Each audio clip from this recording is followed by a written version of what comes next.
जय श्री नारायण। दोस्तों, आज की ये पावन कथा केवल एक अध्याय नहीं बल्कि उस सनातन सत्य का उद्घोष है जो मनुष्य को जन्म जन्मांतर के बंधनों से मुक्त करने का सामर्थ्य रखता है। वशिष्ठ जी राजा दिलीप से कहते हैं, हे राजन, जिन असंख्य जन समूहों ने अपने परिवार, कुटुंब और इष्ट देव के स्मरण सहित श्रद्धा, नियम, संयम और विश्वास के साथ अक्षय सरोवर तथा बरवेड़ी संगम में स्नान किया, वे सभी इस लोक में सुख, शांति और परलोक में मोक्ष को प्राप्त हुए। तब लोमश ऋषि भाव विभोर होकर कहते हैं कि हे राजन, इस संसार रूपी तीर्थराज प्रयाग को केवल नेत्रों से नहीं, हृदय से देखो, क्योंकि ये वही भूमि है जहाँ 33 करोड़ देवता प्रतिदिन अदृश्य रूप से विचरण करते हैं, जहाँ देवताओं का आनंद मनुष्यों की श्रद्धा से बढ़ता है। यही वह अक्षय वट है जिसकी जड़ें पाताल लोक तक गई हैं, जिसकी छाया में काल भी थम जाता है और जिसके आश्रय में प्रलय काल में स्वयं चिरंजीवी मार्कंडेय ऋषि ने नारायण के बाल स्वरूप का साक्षात दर्शन किया था। यही भगवान शिव की अत्यंत प्रिय भगवती भागीरथी गंगा है, जिनकी सेवा सिद्ध योगी, तपस्वी और देवगण करते हैं, जिनका एक कण भी जीवन की दिशा बदल देता है, जिनका जल पीकर पतित से पतित प्राणी भी मुक्त हो जाता है। हे मुनिवर, इस पुण्य भूमि की महिमा ये है कि सभी प्राणी इस दिव्य नदी को यमुना से संयुक्त पाते हैं और इस संगम की प्राप्ति जन्म जन्मांतर के पुण्यों से ही संभव होती है। यहाँ स्नान करने वाला जन्म मृत्यु रूपी दावानल में नहीं जलता, बल्कि ज्ञान की शीतलता प्राप्त कर मोक्ष मार्ग पर अग्रसर हो जाता है। और यहाँ तो अनेक जीव बिना शास्त्र ज्ञान के भी केवल श्रद्धा से मुक्त हो जाते हैं। इसी कारण स्वयं ब्रह्मा जी ने यहाँ यज्ञ करने की इच्छा प्रकट की थी।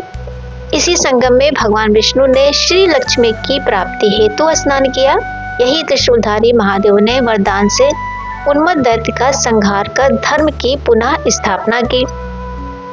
प्राचीन काल में उर्वशी स्वर्ग से पतित होकर पुनः स्वर्गलोक की कामना से यही स्नान कर मुक्त हुई। नहुस कुल के राजा ययाति ने इसी भूमि पर स्नान कर वंश, यश और पुत्र संपदा प्राप्त की। इंद्रदेव ने यहाँ धन की आकांक्षा से स्नान कर कुबेर के समान वैभव पाया।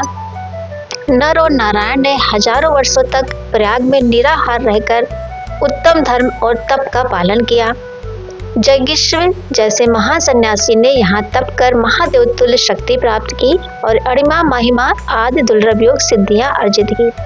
इसी क्षेत्र में तपस्या कर महर्षि भारद्वाज सप्तऋषियों में सम्मिलित हुए और जिन्होंने भी यहाँ श्रद्धा से स्नान किया, उन्होंने स्वर्गलोक की प्राप्ति ही नहीं बल्कि आत्मज्ञान का प्रकाश भी पाया।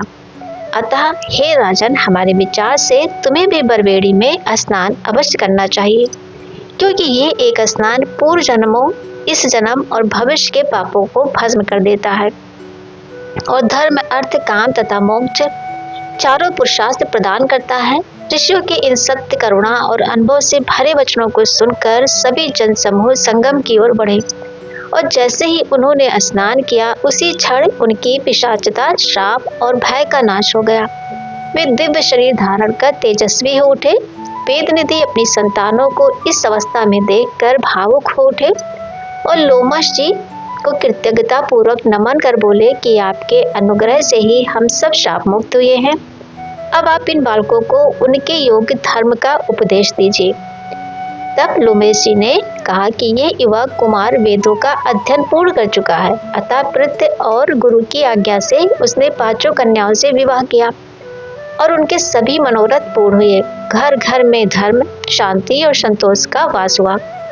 तो दोस्तों, इस प्रयाग महात्मा को केवल कथा न समझे बल्कि जीवन में श्रद्धा, सेवा, संयम और पुण्य को अपनाए, क्योंकि जिसके घर में ये महात्मा लिखा, पढ़ा या सुना जाता है, वहाँ स्वयं नारायण का वास होता है।